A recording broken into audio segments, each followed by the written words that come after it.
وہ صرف ایمان والوں کے لیے دعا نہیں کرتے بلکہ ایمان والوں کے ماں باپ اور ان کی اولادوں اور ان کی بیویوں کے لیے بھی دعا کرتے ہیں۔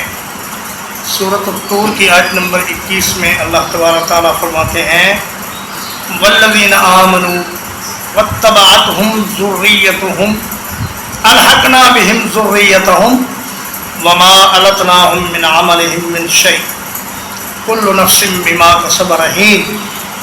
فرمایا وہ لوگ جو ایمان لائے اور ان کی اولادوں میں سے جو نیک تھے اور انہی کے راستے پر چلنے والے تھے ان کو بھی اللہ تعالیٰ جنت میں اپنے آباء و اجداد کے ساتھ ملا دے گا۔